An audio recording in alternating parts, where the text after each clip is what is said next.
Louvado seja Deus. Eu cumprimento a todos com a paz do Senhor Jesus. É por isso que eu gosto do culto de quinta-feira. Deus, Ele tem as suas formas e maneiras de trabalhar. Aleluias. Hoje ela perguntou para mim, quem prega? Me dá só um pouquinho de retorno, Bruno, senão eu vou ficar gritando. Quem prega? Eu falei, eu fui convidado às 18h20. O pregador não vai poder vir. Ela falou, qual é o texto? Geralmente eu sempre tenho um texto, geralmente eu sempre tenho algo preparado. Eu falei para ela, não sei, mas o Espírito Santo vai tocar no meu coração até eu chegar na igreja. E alguns pensamentos ele foi se criando. Lucas capítulo 16, versículo 8, somente um versículo.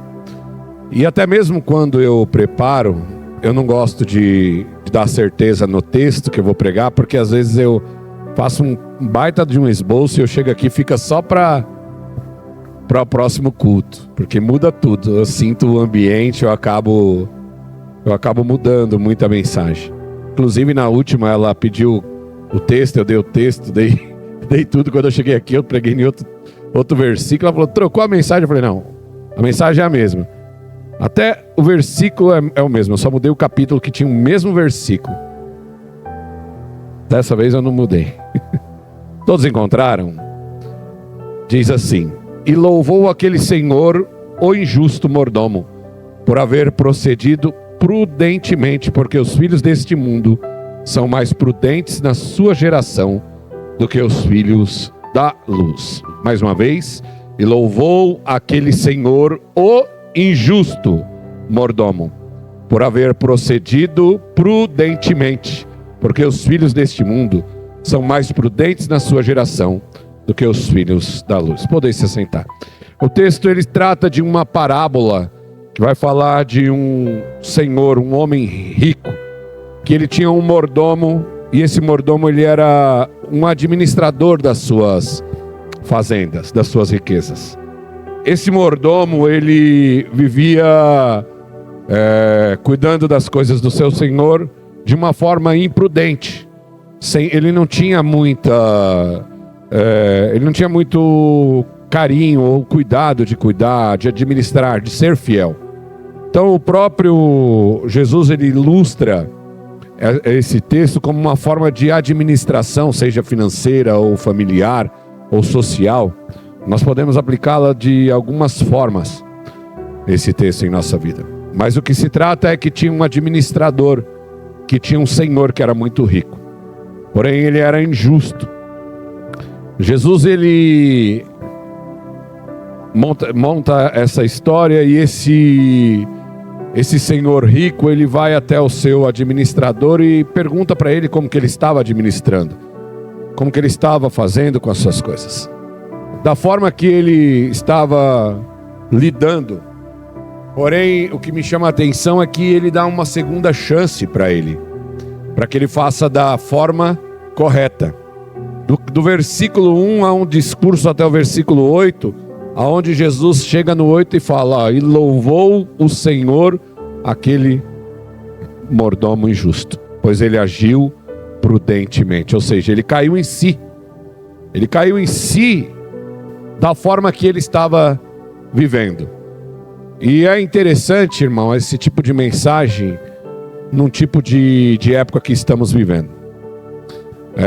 A apostasia, ela tá grande. Hoje eu vi um vídeo de um pastor do Rio de Janeiro, e ele falou assim, você está vendo essas igrejas medíocres com 30 membros que nunca crescem? Será que João Batista pregou a mensagem errada? Convertei-vos, vá à raça de víbora, e era uma grande multidão que lhe acompanhava.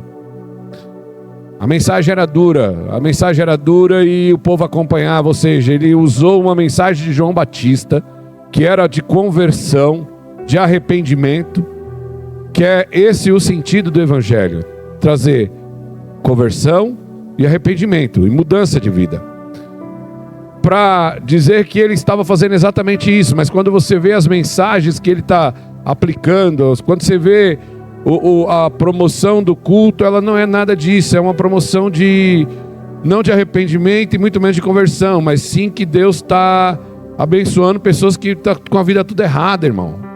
E isso aí dá acúmulo de pessoas, e as pessoas vão se enganando, vão se iludindo, e as igrejas vão crescendo, e essas pessoas vão ficando ricas e mais ricas, e pessoas frustradas. Esse texto aqui, o senhor rico, ele nota que o administrador está sendo infiel. Ele fala: vou te dar uma chance, meu. Administra as coisas certas, faça as coisas certas. E tem uma coisa, irmão, que nós temos que aprender, entendeu? É que com os erros, está chegando o final do ano, é onde nós analisamos como que foi o ano de 2023, como que foi a nossa produção na igreja, como que foi a nossa produção no lar, como que foi a nossa produção na nossa saúde. Sempre quando vai chegando nesses momentos, é a hora que a gente para e a gente fala: vou fazer um check-up para ver como está a minha saúde, eu vou pagar as contas já, pensando já no começo do ano, porque eu recebo o 13º. É o mês que todo mundo faz o balanço da vida. E o interessante é que ele fala que os filhos do mundo são mais hábeis do que os filhos da luz. Ou seja, os filhos das trevas são mais prudentes do que os filhos da luz. Então nós devemos extrair algumas coisas com os filhos das trevas, que é representado pelo inimigo. Tem duas coisas em comum entre eu e o filho da treva, irmão. O próprio diabo. Eu e ele, nós temos duas coisas em comum. Ele não gosta de mim, eu não gosto dele. Então, dá certinho nós dois. Mas tem uma coisa que eu admiro ele, irmão. Ele não falta em culto nenhum. Ele está sempre presente. Seja nos... irmão, a gente às vezes quer espiritualizar muitas coisas, falar que ele não tem poder de entrar. Tem sim, às vezes você está dentro do culto, sentindo a presença de Deus. Você está aqui, louvando a Deus, e daqui a pouco vem um pensamento totalmente fora do ambiente que você se encontra. É o inimigo lançando uma seta na sua mente naquele devido momento, porque ele não tem um corpo, ele é um espírito, ele vai trabalhar no espírito, e ele vai ficar aqui. É aquele desenho do diabinho e o anjinho, pica-pau. Então ele está sempre presente, está sempre presente. E o maior plano dele é qual? Que você venha para cá e você permaneça aqui, mas que a sua vida não mude. Você viva uma vida improdutiva. Você continue sendo um mordomo infiel, um administrador infiel da sua vida. A pastora falou de 8 horas, irmãos, que nós temos. 8 horas para descansar, 8 horas para trabalhar. Tem gente que trabalha 16 horas, aí sobra só 8 para descansar. Mas dentro dessas 8 horas ainda tem que sobrar o espaço de servir a Deus. Ainda tem que sobrar o espaço de dobrar os joelhos para agradecer a Deus, que é Ele que nos mantém de pé. Então o inimigo ele vai trabalhar. Quando você olha para o livro de Jó, você tem a plena certeza que ele estava trabalhando ali para quê? Para destruir a vida de Jó. Ele vai até Deus. Aí Deus fala assim: viste o meu servo fiel? Eu falei: eu vi. Você dá tudo o que ele quer? Então vai lá, toca em tudo, só não toca na saúde dele, na vida dele. Só não toca na vida, na saúde você toca, porque a vida me pertence. Então em algumas coisas ele tem legalidade. Ele não pode tirar a sua vida, mas pode trazer consequências para a sua vida. Então ele está sempre presente. O intuito dele é o quê? Nos distrair. O intuito dele é o quê? Nos aborrecer. O intuito dele é o quê? Nos trazer num culto desse e falar que não é importante a sua vinda no culto desse. Só que as pessoas, elas não conseguem entender que na obra de Deus nada é assim, ó. Essa geração fast food, iFood. Pô, se bem que o iFood agora está 50 minutos para entregar um almoço. Eu quase morri de fome hoje. É melhor fazer a comida. Já estou ficando até chateado com o iFood. Vou ligar lá no Bruno, lá vou pedir um bolo, eu quero na hora, né? Ele vai falar: é 20 minutos. Essa geração, irmão, está se chateando com tudo. Só que na obra de Deus não é assim. Hoje eu vi um vídeo que na hora eu senti a presença do Espírito Santo. Eu estava ali com tanto calor ali, sabe? Mas não era calor do Espírito Santo, era calor do dia fadigado. Aí eu peguei aquele vídeo quando eu abri ali, um pastor contando que ia ter uma festividade na igreja. E a casa pastoral, a igreja foi toda destelhada, não sobrou uma telha. Aí correram na casa do pastor, falou: pastor, a igreja está toda destelhada com essa chuva que deu, pastor. E nós temos que fazer alguma coisa, porque amanhã é festividade, pastor. Ele falou assim: eu tenho um plano.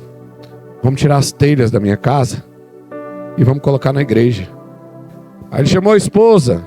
Quando a esposa chegou, que ele contou para a esposa, ela falou: chama os meninos, vamos tirar essas telhas, vamos colocar na igreja. Porque a igreja não tem o dinheiro para cobrir, não vai ter como ser feito. E ele estava sentado na casa dele, esse pastor.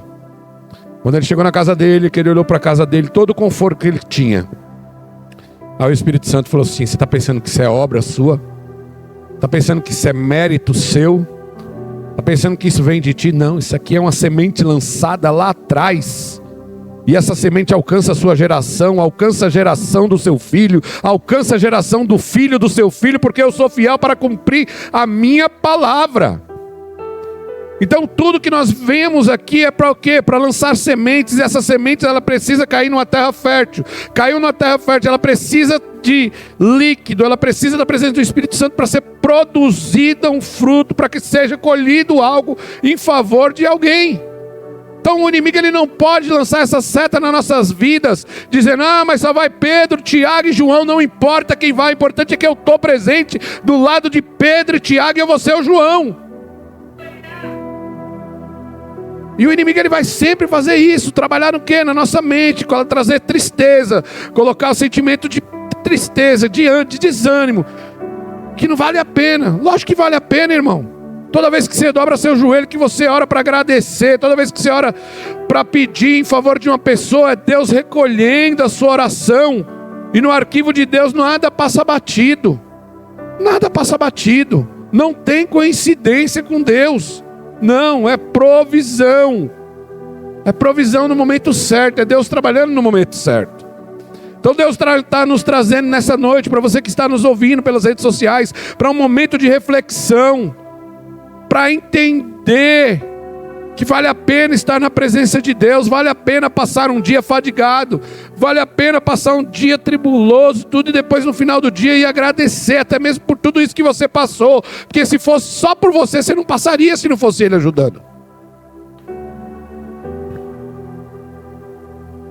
Ele quer que nós sejamos incrédulos. Ah, mas Deus pode usar a pastora para orar pelo pastor e liberar uma palavra que Deus está tocando? Pode, irmão. Ele usa o que Ele quer, da forma que Ele quer, da maneira que Ele quer. E toda vez que Ele lança um sentimento de incredulidade dentro de nós, o que faz? Neutraliza a fé, que é o firme fundamento das coisas que não se vê, mas aqueles que se espera. Então Ele vai trabalhar para que nós sejamos incrédulos. Vai trabalhar para que nós sejamos o quê? Inconstantes. Eu falei esses dias atrás, quando eu terminei de pregar, o irmão Oswaldo veio aqui e me deu um abraço. Ele falou: pastor, eu estava sentindo Deus usando o senhor. Eu estava sentindo Deus. Se ele estiver ouvindo lá na internet, então hoje ele não está porque ele está em luto. Estava sentindo Deus te usar, pastor. Estava sentindo mesmo a pregação. Mas quando você falou da academia, que é comparado com a nossa vida espiritual, que precisa de uma constância, eu falei assim: é Deus na vida dele. Porque hoje o meu personal trainer me ligou: como que você quer manter a forma se você aparece de 3 em 3 meses? Como que você quer manter a forma de oração se você só ora de vez em quando precisa? Como você quer manter a forma se você só aparece quando as coisas pioram? Vai esperar piorar? Uma vida de inconstância não leva ninguém a lugar nenhum, irmão. Todas aquelas pessoas que têm, que são atletas, que vivem do esporte, elas precisam de uma constância diária de exercício, diária de dedicação. É da mesma forma a vida espiritual. Da mesma forma, toda vez que a gente começa a orar, começa a buscar, a gente vai ficando mais perto do céu. A gente chega em casa e fala assim: eu não sei se o céu desceu ou se a igreja subiu, eu sei que alguma coisa aconteceu. É o tamanho do nível de intimidade que você adquire com Deus. E o plano do inimigo é fazer o quê? Ah, hoje eu não vou não, meu irmão, calor. pedi um açaí aqui do Bruno, vai vir entregar aqui, vou tomar um açaí. Deus sabe de todas as coisas. Lógico que Ele sabe, irmão. Ele sabe até que nós somos preguiçosos, relaxados. Ele sabe.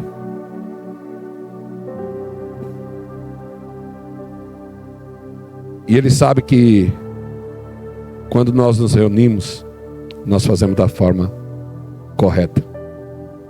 Por isso que Ele quer que a igreja não se reúna. Ele sabe. Porque quando nós fazemos da forma correta, nós colocamos a igreja, família, igreja, comunhão, o incentivo, a intercessão e a instrução em prática. Família, igreja, comunhão, incentivo, intercessão e a instrução. Quando nós cumprimos esses requisitos, a família vai bem, as almas são libertas, a vida é produtiva, as pessoas sentem ânimo para ir para frente. É isso que a igreja produz. A pessoa vem lá de fora derrotada, destruída, sem força para nada, não quer dar mais nenhum passo. Aí Deus pega uma pessoa que não tem a terceira série, chega aqui, canta um hino desafinado, que não tem nada. Aí no final olha para a pessoa e fala assim: Deus está te dando força para você continuar. É o Espírito Santo usando as suas ferramentas. E o inimigo sabe que quando nós fazemos isso da forma correta, ele quer destruir para que não aconteça essa transformação nas vidas. O diabo, ele nunca vai desistir. 1 Pedro capítulo 5, versículo 8. Ele nunca está cansado. A Bíblia diz que ele está ao nosso derredor, sempre olha lá, sede sóbrios, vigiai, porque o diabo, vosso adversário, anda em derredor como um leão, bramando, buscando a quem possa tragar. O crente cansa, o inimigo não cansa. Sempre vai trabalhar para destruir, sempre vai trabalhar para que você seja uma pessoa improdutiva, sempre vai trabalhar para que você não consiga concluir, sempre vai trabalhar para você deixar para lá aquilo que Deus tem para a sua vida. É o momento da reflexão, é o momento de analisar e falar assim: olha, se eu andei 10 milhas esse ano, o ano que vem eu vou andar 20 milhas e vou ser mais produtivo do que eu fui. Porque se a gente parar para analisar, entendeu? E falar assim: ah, mas fulano não está fazendo, ciclano não está fazendo, o pessoal está desanimado. É exatamente o que está acontecendo. O amor de muitos está se esfriando. O que não pode esfriar é o meu. E através do meu eu tenho que incentivar os outros. Você já viu que uma brasa apenas viva no meio do carvão, e você começar abanar, daqui a pouco está tudo pegando fogo. O que o reino precisa é de pessoas dispostas a ser incentivadoras de outras pessoas, de pessoas que acreditam em outras pessoas. Porque o inimigo não, ele nunca vai desistir, ele nunca está cansado, ele sempre vai lutar contra a igreja, ele sempre vai falar para nós parar, que não vai valer a pena. Mas nós temos que ser firmes e constantes. O diabo, ele tem uma mania muito triste e sagaz de trabalhar, sempre apontando as nossas falhas, sempre apontando os nossos erros, sempre apontando tudo aquilo que nós fizemos lá para trás. Mas hoje nós não vivemos a vida que vivíamos antes. Hoje nós vivemos uma nova vida em Cristo Jesus. Hoje nós não vivemos a vida que antes vivíamos. E toda vez que ele bater na sua porta para querer mostrar o seu passado, diga com toda a autoridade: eu já não vivo o meu passado, e vivo o meu presente em Cristo Jesus. E tem uma nova Jerusalém preparada para aqueles que acreditam e vai morar no céu. Os meus pecados, lá em Apocalipse, diz que foram lançados no mar do esquecimento. E deles o Senhor não lembra mais. O peso da condenação foi pago na cruz, através do sangue de Jesus. E hoje eu tenho uma nova Jerusalém. Não tenho espaço para você na minha vida. Não tenho espaço para o diabo querer destruir. Que você tome posse dessa palavra, que você saia daqui como a Aline. Você, olha, eu vou fazer um culto de 15 em 15 dias que eu vou ganhar o meu quintal. Depois do quintal a gente ganha o vizinho da direita. Depois do vizinho da esquerda. Depois do vizinho de trás. Depois a igreja vai crescendo. Abre uma igreja lá na minha rua. É assim que o povo de Deus tem que ser, irmão. Tem que ser pessoas incentivadoras. Pessoas que estão com desejo de ganhar almas para o reino. Incentivar, buscar, trabalhar para o reino. Porque de derrotado, ele já é um derrotado. Ele foi derrotado. E ele vai permanecer derrotado. Receba essa palavra da parte de Deus. Faça como eu. Não goste dele, porque ele também não gosta de você. Receba essa palavra da parte de Deus. Tome posse. Aplique na sua vida. E que você tenha, nesta noite, o toque do Espírito Santo para tomar as decisões corretas para 2024. Falta poucos cultos. Haverá reuniões que vai determinar algumas coisas ainda para o ano que vem. E com certeza eu sei que Deus vai tocar no coração de vocês para trabalhar em algum departamento na igreja. E vai ser um ano muito produtivo para a glória de Deus. As palmas louvam o nome do Senhor.